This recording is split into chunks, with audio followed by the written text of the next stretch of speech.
What's up, you guys? Welcome back to the channel. My name's Tim Avon. Topic for today, something I want to talk about: stage fright, anxiety before a gig, how you deal with it, how you cope with it. This is obviously just my experience. Everybody's different. Some people are naturally going to have more stage fright and anxiety before gigs. Some are going to have less. I'm going to give you some ideas of how I've coped with it in the past, both good and not good.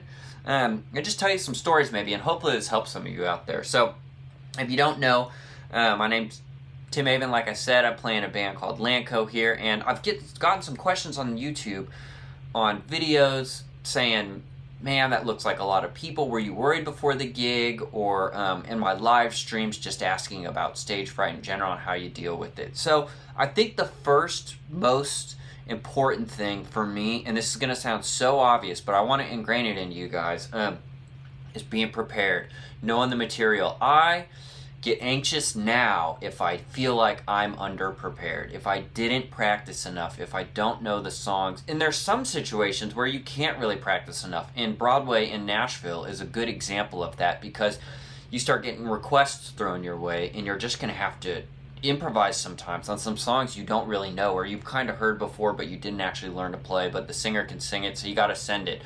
But when you're on a gig where you know what you're going to play, the first and foremost thing to combat that is practicing. Not just the day before, if you've got time, but really spending some time with the songs. The more confident you can feel going into there, you still might have nerves, and that's not just going to erase that. No way, right?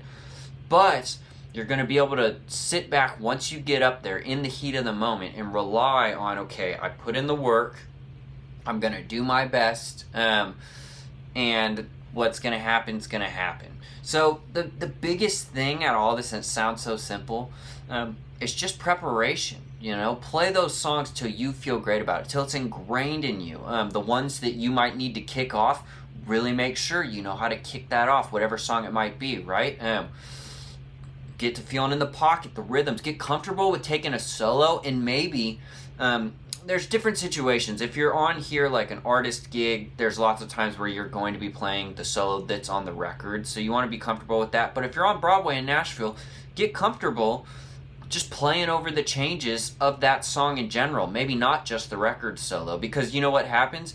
You're 2 hours into a gig, you're running out of songs, and they're like, well, take another solo, and you got to be able to just improvise, you know? So doing some of that prep work is going to help. Now the other thing is, and this is different because this just comes with experience, is the more you do it, the more comfortable you're going to get. It's really one of those things where you just got to put the work in. The first gigs I got down here in Nashville, my very first gig was 3 songs on acoustic guitar, just backing up a singer with a cajon player.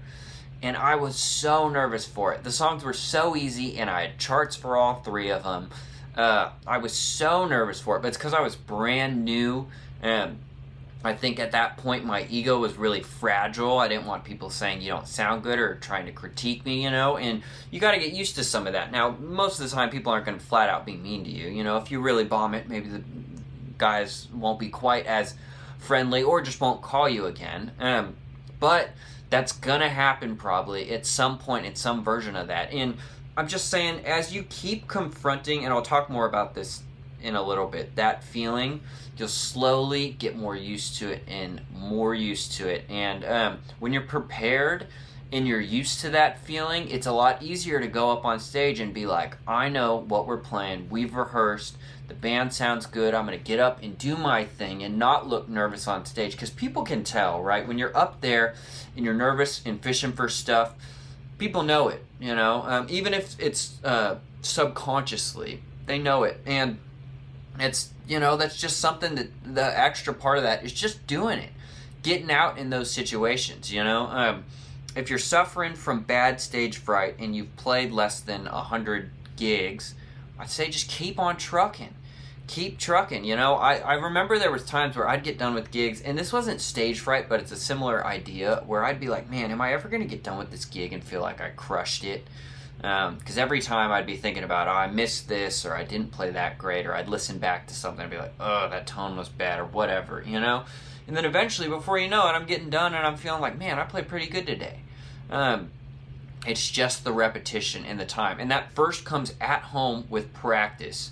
And then sending it on stage. And the more you get on stage and the more you're failing on stage, I'm not saying you want to go up there and blow every gig. That's not a great way to lead to more work.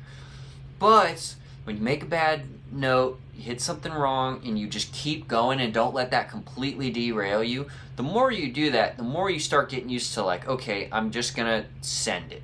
I'm going to keep sending it, be confident in my ability, be confident in my ability to listen to the band, and if I get on track, be able to come back to it, you know. I've worked with some people before, student-wise, that are great and have learned a solo note for note, but then they talk about live, they'll kind of miss one note on it, and then the whole thing's derailed, you know. And that goes back to me talking about practice those songs and improvising some around them too, in case you get derailed. Even if you're on an artist gig, if you accidentally screw up the solo, be able to play something musical to come out of it, you know. Worst case scenario, maybe don't play at all if you don't know some of the song, and just find your moments, find the key.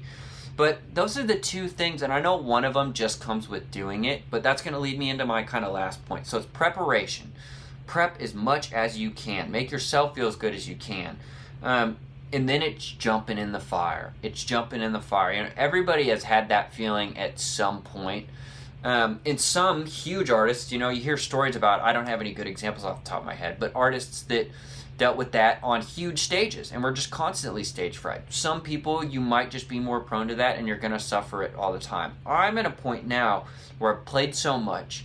The music I do play with Lanco, my band, we've rehearsed a lot. We've played the set lots of times. I feel good. I know where we're going. And I've played with that group of guys so much that when things start feeling a little wobbly, I feel good sending it, relying on my ears, and just the improv ability to take me where you need to, right? You know, those are good things to be able to rely on. So if you just miss one chord, it doesn't derail your whole thing. But you know how you get good at that is playing live gigs, and you do miss that one chord, and you do get derailed one time early on, right? And you say, well, I can't let that happen again. And then you go home and figure out, how do I not get derailed on it again, right? Like, these are all things that slowly stack up over time. So if you're playing, you know, a handful of times a year, and you're really nervous every time before, you know, it's try and make that 2 handfuls of times a year or something, you know, or just jamming with other buddies. If you're nervous around other musicians, for me, a lot of the times, it was never the people.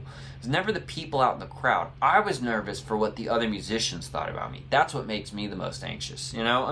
And I'll tell some stories, man. The first, like, full band gig I got where I was traveling, I had like 2.5 days to learn like 50 songs, and I had never met the guys we were playing with, and there was no rehearsal. And I was so anxious. I hated myself during that time, those couple days of trying to learn these songs. I was so scared. I was just worried, literally like sick. I remember sitting in my room being like, I hate this so much. I never want to do this again. And instead of giving up, I just did it. I confronted it. I met the guys Friday morning. We drove to Virginia. We played Friday night. I had some charts and some scratch notes, and you know what? I showed up and did the best I could. In a lot of those situations I was just talking about happened to me, saying, hey, solo again, go around again. I have to improvise. I wasn't a great country player at the time. There's a lot of country stuff, so I just said, well, I'll play some blues. I'll play the blues pentatonic stuff. Just make it through it, you know? And I was so nervous for that gig and got done. And did I crush all of it? No.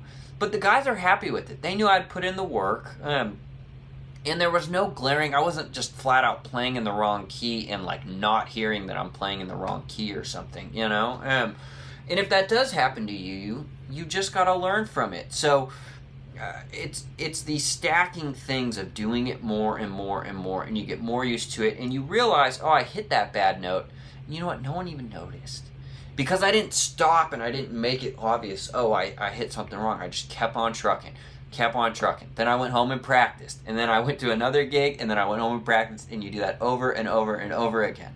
And once you do that so much, you start becoming so comfortable playing in front of people and whatnot. And even YouTube, you know, it can be weird doing that improv jam thing I did at the beginning, setting up a camera knowing like, okay, I hit record, I'm going to play, you know, and there I'm just sending it for better or worse. There's so many great examples of that. I did an interview with John Bollinger in Premier Guitar, and we jammed multiple times on that.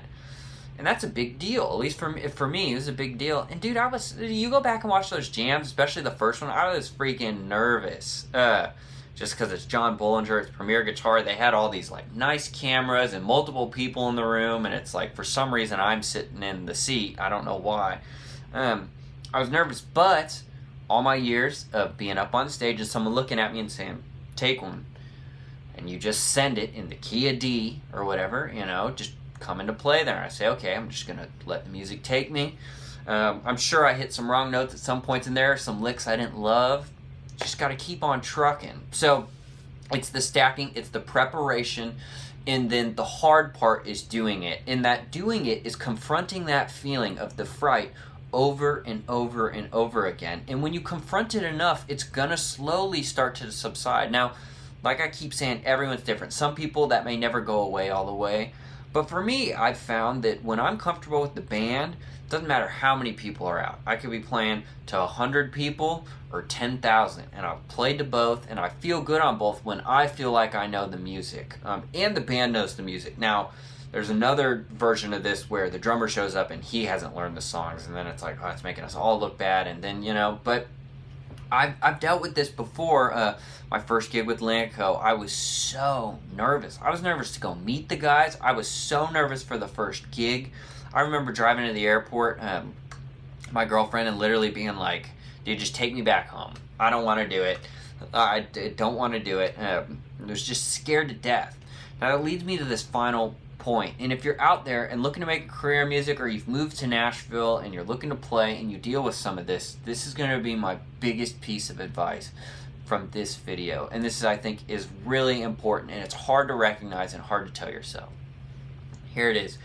Every time in my life, in my career, I have felt that feeling of just take me home. I don't want to do it.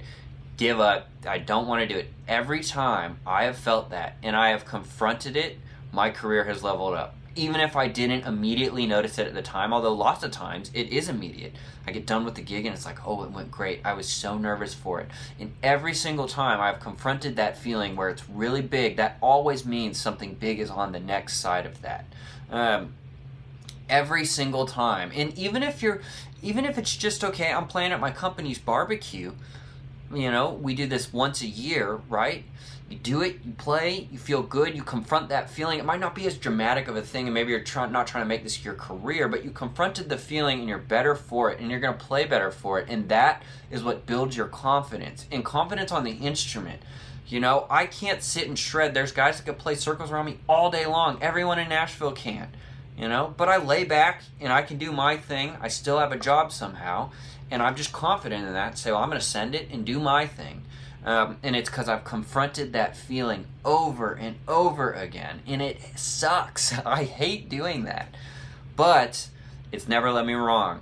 It's never let me wrong. And I really preach that to new people, of being like, you're going to come up in situations where you feel that.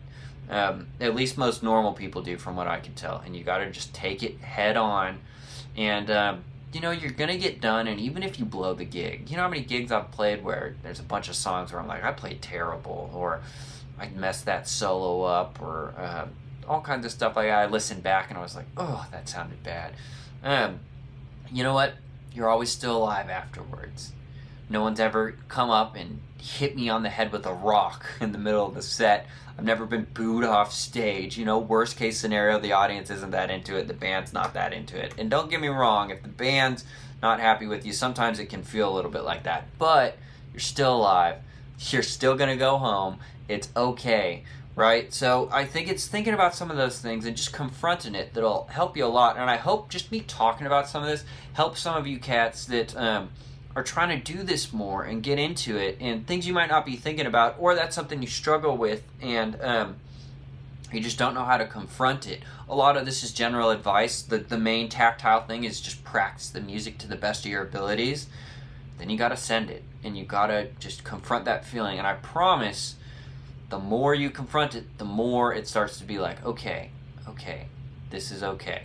It's all right. Your body gets used to it. You might still get some nerves, But once you get in that driver's seat and you feel good about the music, you're going to send it and do your thing, and you've been there before. And you've been there before where you've crushed it, and you've been there before when you felt like you haven't, and you were still okay either time afterwards. You know, so that's me preaching today. Me talking a little bit about that stage fright, just the anxiety, and some experiences I've had, and some things that I really might sound so obvious, but maybe someone out there needed to hear it.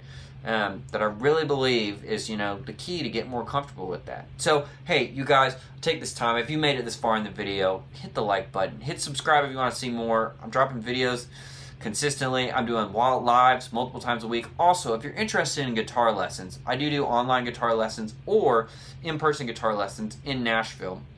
Everybody always asks how much it is. I won't hide it from you guys. I do $1 a minute. I normally do a 60-minute lesson. I'm happy to do a 45-minute lesson if you'd like that. So if you're interested in that, reach out to this email that's down below. It's timavenmusic@gmail.com. I'll put it up on the screen right here. Let me know your guys' thought. I want to know, drop a comment if you made it this far, if you've battled with this, and what are some things you do to combat it. I'd love to hear your guys' thoughts. So with that, we're going to leave it there. And until next time, peace.